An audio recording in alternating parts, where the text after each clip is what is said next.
लेकिन आपके मन में सवाल होगा कि आखिर ये जो अब बी प्लान है पशुपति पारस का क्या है, क्योंकि बहुत दबाव की कोशिशें की गई कि बीजेपी पर कोई दबाव बना लिया जाए, एक सीट मिल जाए, लेकिन कुछ नहीं हो पाया। अब आगे क्या बढ़ने की तैयारी है समझिए। पशुपति पारस का एनडीए से अलग होना लगभग तय माना जा रहा है, यानी राहें अलग हो गई, ये बिल्कुल तय है।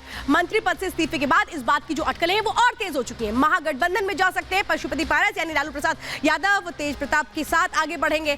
लालू के संपर्क में लगातार है पशुपति पारस। पशुपति पारस जो अब यहां से यहां पहुंचेंगे, और इस बात के संकेत किसने दे दिए? इस बात के संकेत सीधे सीधे दे दिए गए तेज प्रताप की ओर से, जिन्होंने कह दिया है कि अगर वो आते हैं महागठबंधन में तो फिर हम स्वागत करते हैं। वो कहते हैं कि हम इनको वेलकम करेंगे। लेकिन महागठबंधन में एक धड़ा ऐसा भी है जो सीधे सीधे इनके खिलाफ है। वो क्या कह रहा है? यहाँ पर आरजेडी के जो एमएलसी हैं सुनील सिंह, वो क्या कह रहे हैं? वो कह रहे हैं भाई ये तो फूके हुए कारतूस है। अब जो ये फूके हुए कारतूस है, ये क्या लालटेन के जरिए लालटेन को चमका पाएंगे? महागठबंधन ने पारस को लेकर के दो फाड़ है। अब सवाल यह है कि अगर पारस आते हैं तो कहीं ऐसा ना हो कि आरजेडी के साथ जो लोग हैं वो खिसक जाए। बिहार में पशुपति के जनाधार पर सवाल है, क्योंकि ये कहा गया कि 2019 के बाद रामविलास पासवान की जो लोकप्रियता थी उसको ये भुला नहीं पाए। इसीलिए हम कह रहे हैं कि अब यहाँ पे कौन सा खेल होने वाला है, ये बड़ा दिलचस्प है। लेकिन आरजेडी एक तरफ, कुछ लोग ऐसे हैं जो बाहें फैला करके स्वागत के इंतजार में है, तो कुछ कह रहे हैं ये फूका हुआ कारतूस है। अब कैसे यहाँ पर पूरी राजनीति नजर आती है पशुपति पारस को लेकर के, सुनिए जरा। एनडीए में तो ना इंसाफी होती ही है। अच्छा किया उन्होंने छोड़ दिया, उनको बहुत पहले ही छोड़ देना चाहिए था पारस जी को। आप लोग की तरफ आएंगे तो सर वेलकम करेंगे? एकदम वेलकम करेंगे हम तो सबसे पहले वेलकम करेंगे उनका। एनडीए में अभी सिर्फ फुटअव्वल होना बाकी है। महागठबंधन में सीट शेयरिंग का फार्मूला अंतिम दौर में है और 1-2 दिनों में इसकी घोषणा कर दी जाएगी। 1-2 सीटों पर जो बात चल रही है वो फाइनल हो जाएगा, कहीं कोई किचकिच नहीं है। महागठबंधन, इंडिया गठबंधन इस महामुकाबले में महाविजय करेगा। तो बीजेपी की वो लिस्ट जो यूपी में बचे नामों की है उस पर लगभग मोहर लग चुकी है। कौन सी संभावित नाम है इस पर अब मैं बात करने जा रही हूं। यानी बिहार के बाद अगर कहीं दिलचस्प होती है राजनीति तो वो होती है बिहार में, और बिहार में के बाद बात हम जरा उत्तर प्रदेश की कर रहे हैं, क्योंकि बीजेपी की जो तीसरी लिस्ट है वो फाइनल हो चुकी है। ये कहा जा रहा है कि दिल्ली में बीजेपी कोर ग्रुप की जो बैठक हो रही है उसमें ये जो तमाम नाम है इन पर एक तरह से मोहर लग चुकी है। बीजेपी के 25 उम्मीदवारों के नामों पर मंथन चल रहा है। 51 उम्मीदवारों की लिस्ट पहले ही आ चुकी है। जो बचे हुए उम्मीदवार हैं इन पर अब स्ट्रैटेजी प्लान की जा रही है। कई सांसदों का टिकट इसमें कट सकता है माना जा रहा है। बीजेपी नए चेहरों को तरजीह दे सकती है, मौका दे सकती है। नई लिस्ट में जातिगत समीकरणों पर खास फोकस होगा। हर समुदाय का ध्यान रखने की पूरी कोशिश की जाएगी। जो 25 नामों की लिस्ट आने वाली है उसमें अपना दल एस को 2 सीटें देने पर भी मंथन होगा। तो मिर्जापुर और रॉबर्ट्सगंज सीट को देने को लेकर के तैयारियां हैं ऐसा माना जा रहा है, लेकिन ऐसा होता है नहीं होता है ये देखना बेहद अहम हो जाता है। अब आपको बताते हैं कि जो तैयारी है वो क्या है। 80 की सीटों पे 51 सीटों का नाम ऐलान हो चुका है, लेकिन बाकी बची जो सीटें हैं जो बीजेपी के लिए हैं, बीजेपी के खाते की हैं, उन पर ये चर्चाएं चल रही हैं। लेकिन अब आपको बता रहे हैं कि ये पूरी की पूरी जो स्ट्रैटेजी है वो कहाँ रुक रही है, वो ये पूरी जो चर्चाएं हैं वो क्या है, ये अब आपको समझाते हैं। देखिए ये देखिए आप ये जो सीटें देख रहे हैं बाराबंकी, जो संभावित चेहरे हैं वो कोई नया चेहरा यहां से आएगा। उपेंद्र रावत पहले से यहां पर है और माना जा रहा है उनका टिकट कट सकता है। कैसरगंज में केतकी सिंह जो बृजभूषण शरण सिंह की पत्नी है वो यहां से चुनावी मैदान में हो सकते हैं, यानी बृजभूषण सिंह का टिकट कट सकता है। मेरठ में अरुण गोविल या कुमार विश्वास को टिकट दिया जा सकता है, तो राजेंद्र अग्रवाल का टिकट यहां से कट सकता है।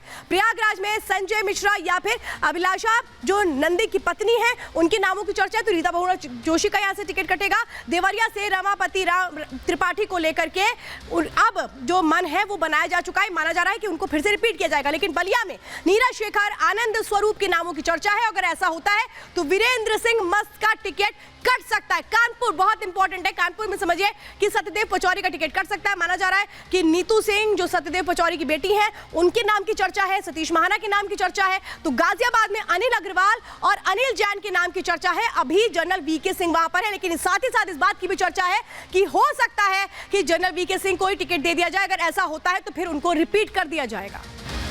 तो आइए अब आपको बताते हैं समाजवादी पार्टी और कांग्रेस ने लोकसभा चुनावों के लिए किस तरह की रणनीति तैयार की है।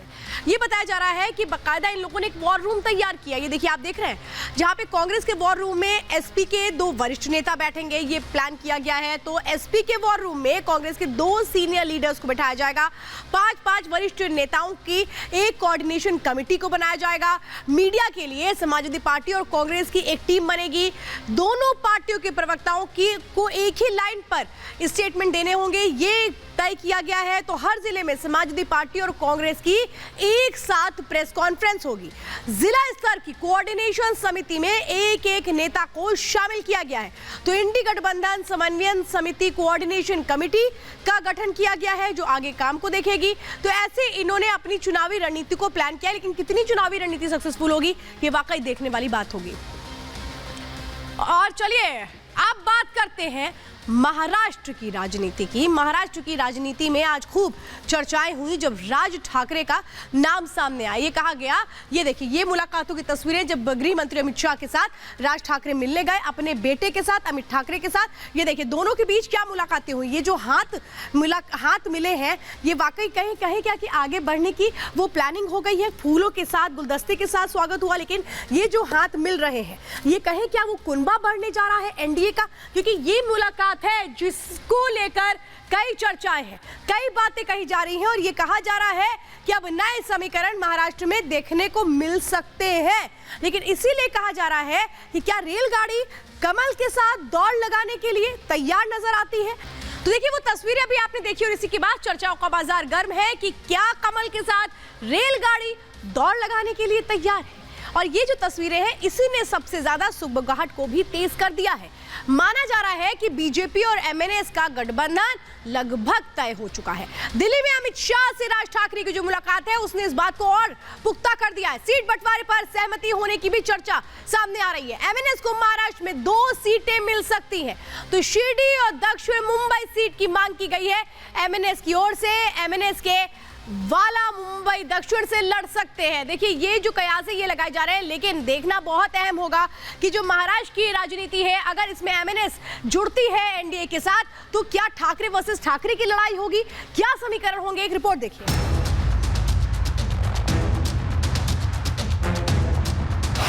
कहते हैं कि सियासत में ना कोई परमानेंट दोस्त होता है और ना ही दुश्मन। ये कहावत महाराष्ट्र की सियासत में बिल्कुल ठीक बैठ रही है। एक समय उद्धव कांग्रेस के घोर विरोधी थे, लेकिन आज वो कांग्रेस के साथ खड़े हैं। तो वहीं दूसरी तरफ उद्धव की वजह से बीजेपी से दूर खड़े रहने वाले राज ठाकरे और बीजेपी के बीच आज दूरियां कम हो रही हैं। दिल्ली में राज ठाकरे और गृह मंत्री अमित शाह के बीच एक मुलाकात हुई है, जिसमें कयास लगाए जा रहे हैं कि महाराष्ट्र में एक और गठबंधन होने जा रहा है, जो राजनीतिक चाणक्यों का पूरा सियासी अंगणित ही बदल देगा। सीट शेयरिंग की बात की लेकर कोई चिंता नहीं है। सम्मानजनक निर्णय होगा, समन्वय से निर्णय होगा, और मैं दावे के साथ कहता हूं, इस चुनाव में नतीजा आपको दिखेगा। और मोदी जी ने कहा है कि अब की बार 400 पार निश्चित रूप से आंकड़ा होगा। दिल्ली में अमित शाह और राज ठाकरे की मुलाकात को अलग अलग मायनों से देखा जा रहा है। कोई भी फिलहाल इस मुलाकात पर खुलकर कुछ भी नहीं बोल रहा, लेकिन बीजेपी इसके पीछे एक बड़ा प्लान लेकर चल रही है। अगर बीजेपी और एमएनएस के बीच गठबंधन हुआ, तो बीजेपी एमएनएस को 2 लोकसभा सीटें दे सकती है। बीजेपी की कोशिश है कि राज ठाकरे को अपने पाले में खींचकर महाराष्ट्र की जनता के सामने उद्धव ठाकरे का विकल्प ठाकरे परिवार से ही खड़ा किया जा सके। राज ठाकरे जी अभी हमारे एक विचारधारा वाले हैं, एक ही विचार के लोग हैं हम लोग, सभी लोग, और इसलिए निश्चित रूप से योग्य निर्णय होगा। महाराष्ट्र में बाला साहब ठाकरे के नाम का सिक्का आज भी चलता है। महाराष्ट्र के लोग आज भी ठाकरे परिवार में अपनी उतनी ही आस्था रखते हैं।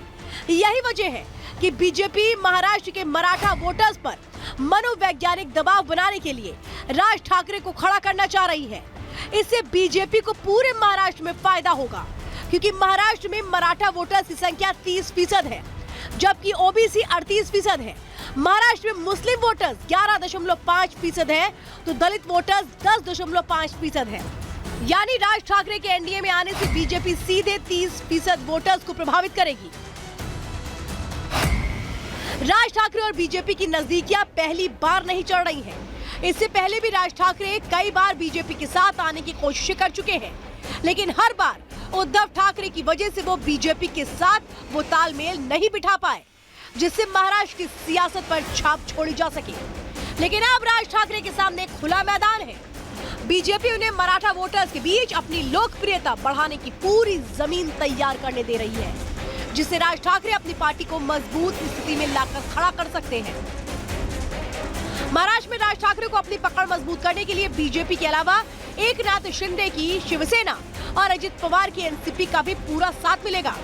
ऐसे में अगर मराठा वोटर्स भी एनडीए के साथ जुड़ गए तो महाराष्ट्र का किला बीजेपी फतह कर लेगी। हालांकि हाल के चुनावों पर नजर डालें तो 2009 के बाद से लगातार एमएनएस का ग्राफ गिरता जा रहा है। 2009 में एमएनएस का वोट बैंक 5.71% था, जो 2014 में घटकर 3.15 हो गया। वहीं 2019 से यह आंकड़ा और कम होकर 2.25 पर पहुंच गया। ऐसे में 2024 में एमएनएस को बीजेपी का साथ एक तरह से बूस्ट करेगा। तो अंदर खबर में कोई खबर नहीं छूटेगी। हर चुनावी खबर पर हम पक्का विश्लेषण आपको देंगे। हर दिन यूं ही आप मिलते रहिएगा। वक्त हो गया है आज आपसे इजाजत लेने का, लेकिन उससे पहले वादा, अपनी सेहत का ख्याल रखिए और खूब खुश रहिए। दीजिए इजाजत, नमस्कार।